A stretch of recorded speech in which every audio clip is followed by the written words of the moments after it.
Just in a short while, I'll be joined by Edem Wasornu, who, as you know, is the Director of Operations and Advocacy at OCHA, and she'll be here to brief you on her recent visit and travels to Sudan and Chad. Speaking of travels, later tonight, the Secretary General will travel to China to attend the Shanghai Cooperation Organization's Leaders Summit, taking place in Tianjin. At the summit on Monday, the Secretary General will address the SCO Plus session. He's expected to recall that as we are moving towards a multipolar world, we need to strengthen multilateralism, uphold the rule of law, and deliver for people as reflected in the Pact for the Future. He is expected to underline the unique position of the Shanghai Cooperation Council to help shape a more inclusive and sustainable future. While in Tianjin, the Secretary General is scheduled to hold bilateral meetings with President Xi, the President of the People's Republic of China, as well as the Foreign Minister of the People's Republic of China, Mr. Wang Yi. He will also expected to have a number of other bilaterals with leaders attending the meeting. We will share updates on those bilaterals as they happen. On Tuesday, 2nd September, the Secretary General will arrive in Port Moresby in Papua New Guinea at the invitation of the Prime Minister, James Marape. The Secretary General will take part in the events to mark the 50th anniversary of Papua New Guinea's independence. On Wednesday, the Secretary General is scheduled to deliver an address to the Parliament of Papua New Guinea, during which he will highlight how in just 50 years, in a land of over 800 languages and countless traditions, the people of the country have undertaken the task of forging a nation from profound diversity with a shared commitment to speak with one voice for peace, for dignity, and for progress. He will also emphasize that this is his first trip to the Pacific since the landmark advisory opinion delivered by the International Court of Justice, in which the region played a central role. You will recall that the opinion reaffirms that addressing the climate crisis is a legal obligation under international law. And finally, just to note that this will be the first visit to Papua New Guinea ever by a sitting UN Secretary General. The Secretary General will be back in New York on September 6th. Our Deputy Secretary General, Amina Mohammed, is in Santiago, Chile, at the invitation of the government. This morning, she delivered remarks at the World Summit on Teachers, organized by UNESCO and the government of Chile. Ms. Mohammed highlighted the future of teaching in the age of artificial intelligence, the global shortage of teachers, and the ongoing education financing crisis. She also spoke about the challenges faced by teachers in conflict settings. The Deputy Secretary General stressed that quality education is the foundation of everything the world hopes to achieve through the Sustainable Development Goals and the 2030 Agenda, which is healthy lives, a healthy planet, opportunities, a sense of belonging, equality, and peace. She also emphasized that without teachers, none of it is possible, adding that teachers are the beating heart of education, the cornerstone of sustainable development, and the guardians of our future, and we must support them. While in Santiago, she held bilateral meetings with the Minister of Foreign Affairs of Chile, Alberto van Claverenstock, and with the Minister of Education of Chile, Nicolas Cataldo Astorga.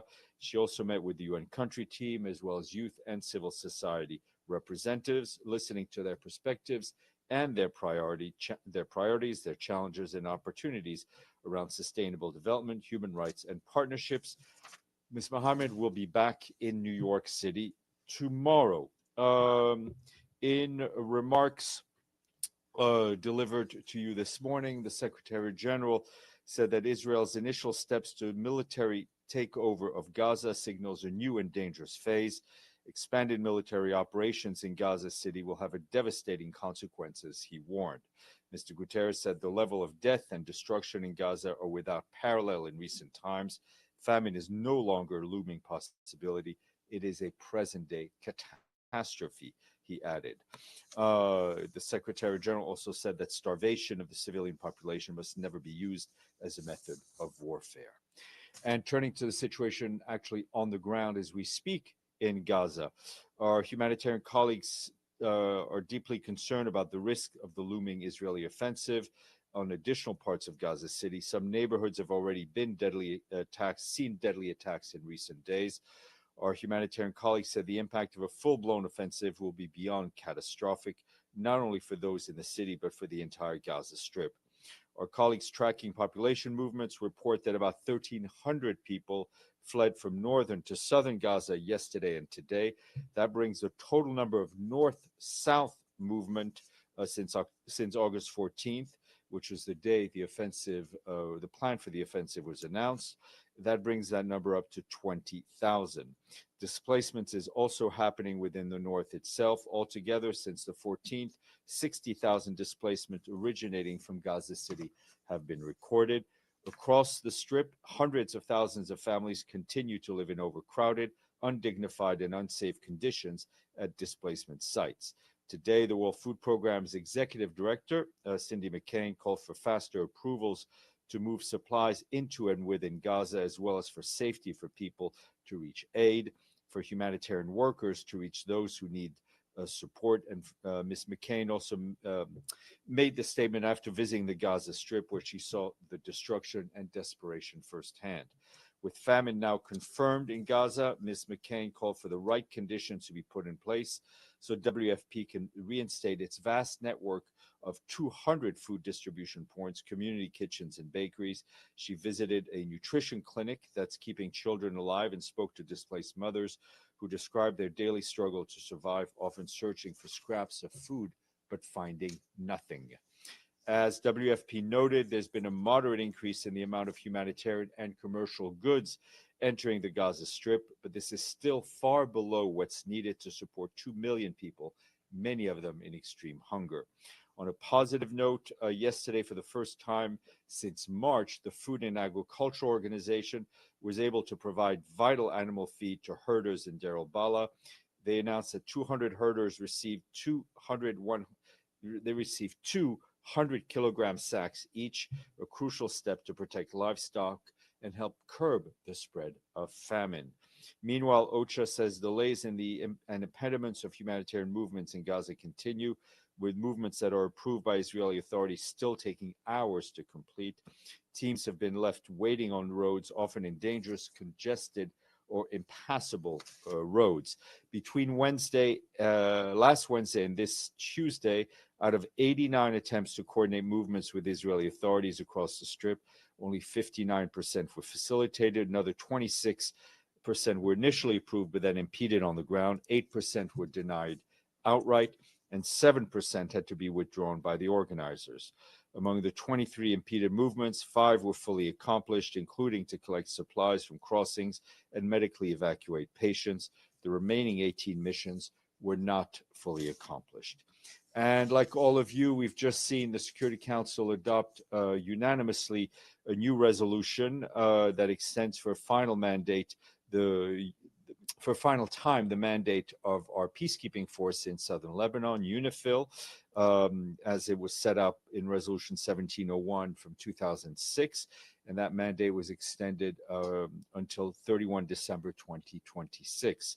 At the request of the Security Council, the Secretary General will explore by June 1st options for the future implementation of Resolution 1701 after the withdrawal of UNIFIL.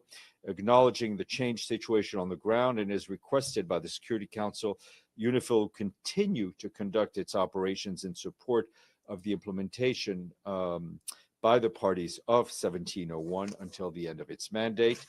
On December 31st, 2026, the mission will start, and within 1 year to carry out its orderly and safe drawdown and withdrawal, with the aim of making the government of Lebanon the sole provider of security in southern Lebanon.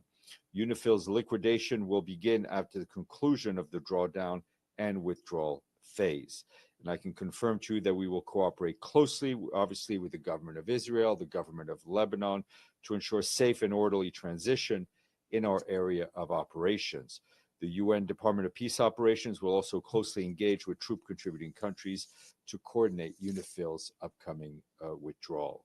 We reaffirm our commitment to supporting the parties in their effort to fully implement Resolution 1701 and take the necessary step towards a permanent ceasefire and a lasting stability for the people on both sides of the blue line. Today, turning to Ukraine. Today, the Secretary General had a phone call with President Zelensky of Ukraine. The Secretary General and the President discussed the recent diplomatic efforts to end the war in Ukraine.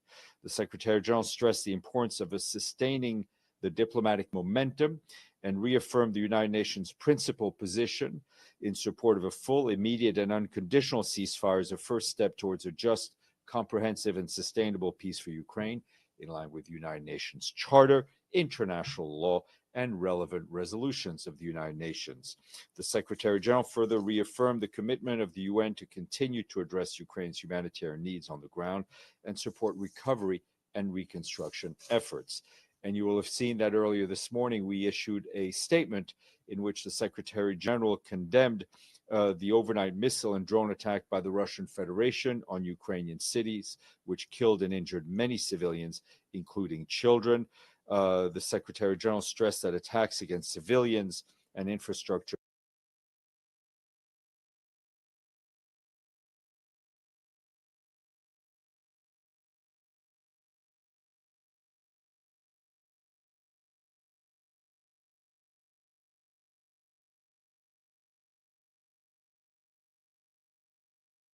violate international humanitarian law and are unacceptable and must end immediately. That full statement was shared with you.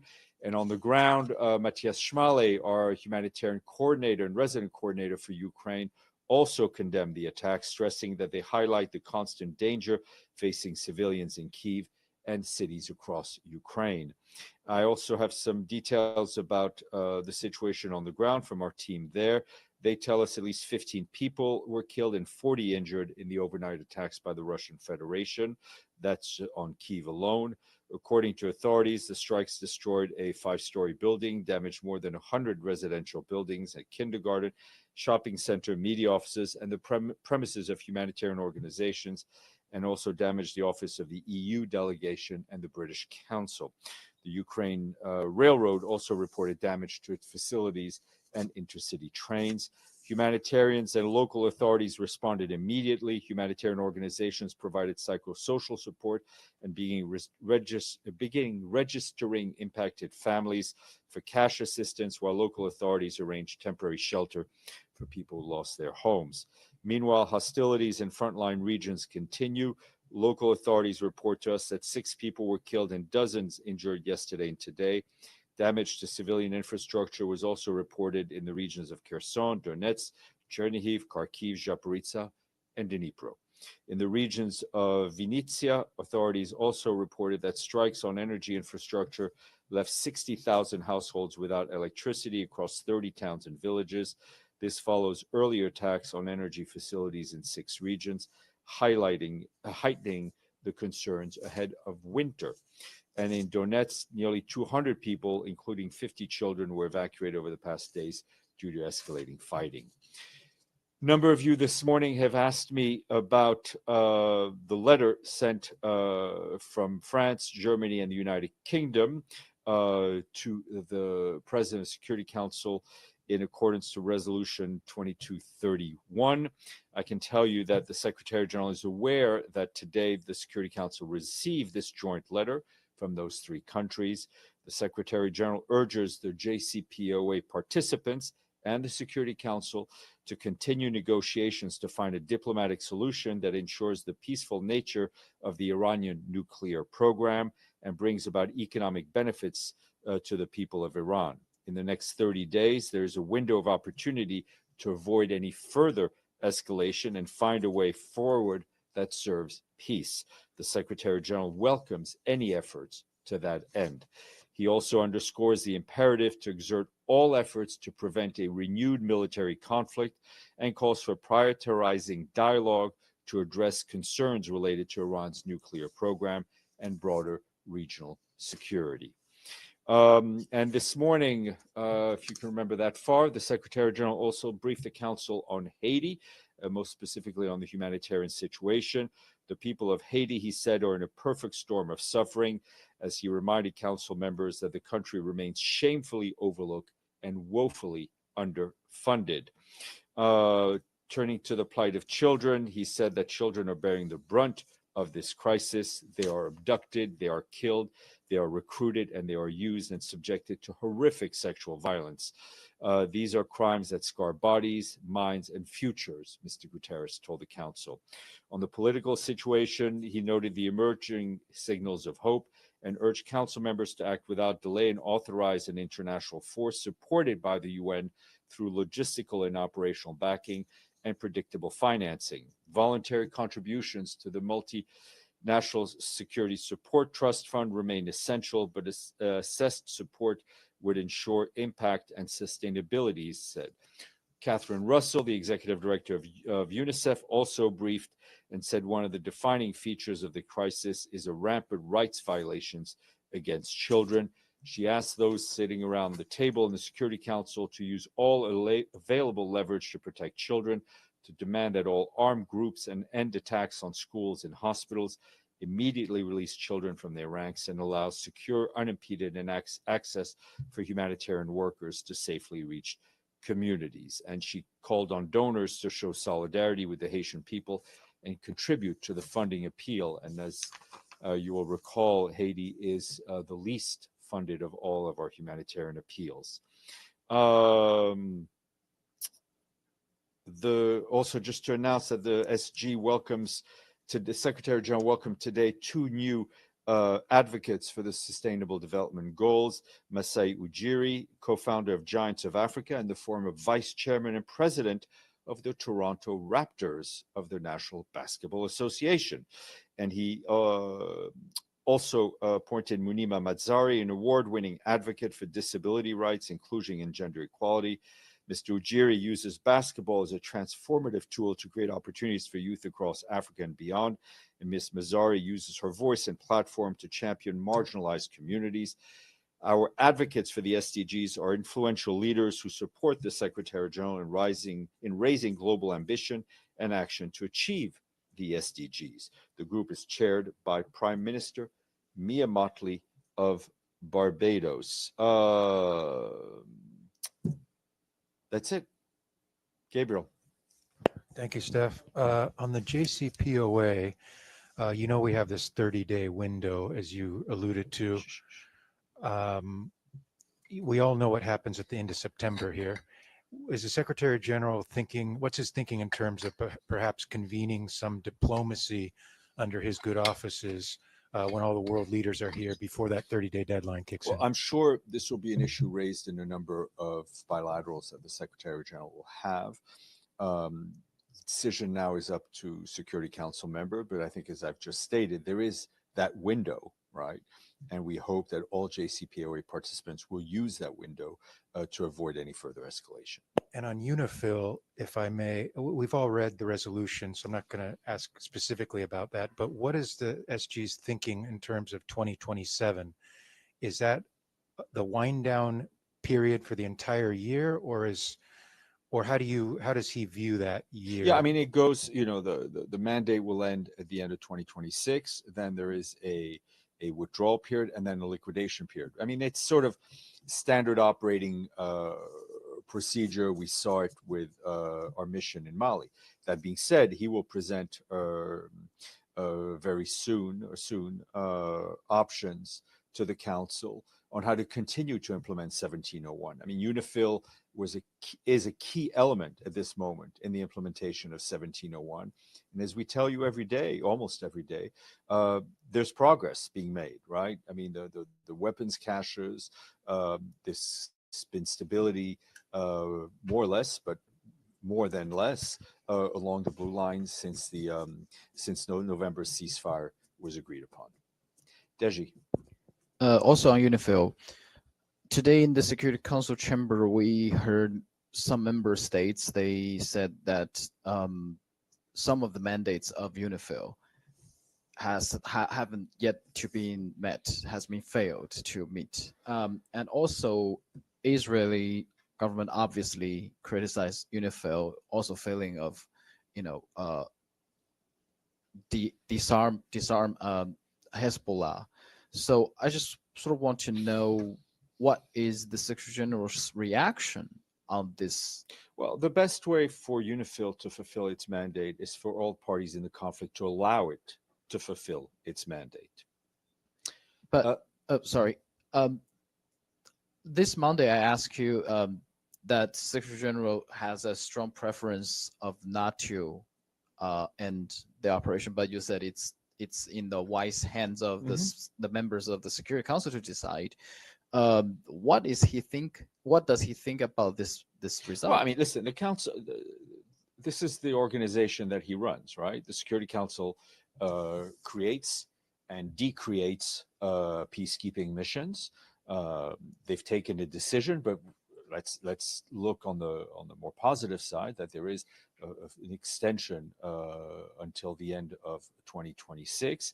There will be options presented to the council on how to continue to implement 1701, because 1701 remains a very relevant resolution, and it remains a very relevant part of our effort, along with the parties, to bring stability to southern Lebanon. Signore Vacara. Thank you, Stéphane. This morning, when the Secretary General closed his speech on the stakeout, he said no more excuses, no more obstacles, no more lies. Can we know exactly what he was referring about the lies? The truth is one of the first victims of war. And what we've always repeatedly called for, especially in this conflict, is for journalists to be allowed in, to report, to ensure that people know the truth about what is going on. But for the Secretary General, what is the biggest lie that in this conflict has been I'm not going to start to rank disinformation. And then another question on what we just saw with the Russian ambassador and what's going on with the Iran sanctions. The Russian ambassador at one point, answering a question, said that the action of Germany, France, and UK is equivalent to gangsterism. Say they're just gangsters and doing what they're doing. So what is the Secretary General opinion on what's going on with Iran in this moment about this issue of I think of I just shared it with you. Yeah, but is in this case I'm just saying, the Russian calling the Germans gangsters. I will be the last person to insert myself in the colorful dialogue between Security Council members. Yes, please. Thank you, Steph. I wanted to ask a slightly different question about the letter sent on behalf of more than 500 OHCHR workers to the UN High Commissioner for Human Rights, Chief Volker Turk. The letter urges the chief to publicly describe the war in Gaza as a genocide, saying his office's failure to do so undermines the global rights protection system. Just curious if there were any comments by the SG. High Commissioner has been extremely vocal, extremely strong about what is going on in Gaza. I can tell you that he has the full and unconditional support of the Secretary General. As we've said here repeatedly, for the UN, the labeling of an event as a genocide is up to a competent legal authority. And I think if you look at the criticism that Mr. Turk has faced from the Israeli government, I think that should give you a pretty good picture of his position on Gaza. Okay, yes, sir, and then we'll go to our guest. The U.S. ambassador said that the U.S. and Panama would table a draft resolution on the next Haiti force. I wanted to know whether this new force is a replacement of the MSS, or is kind of what's the format of this new arrangement? No, my understanding is that this is in. Listen, let me take a look at it. I misspoke yesterday when I answered a question on the Council in Iran. I don't want to do it today, so I'll get you an answer on that. All right, I'd like you to stay in your seats, and I will go get my guest.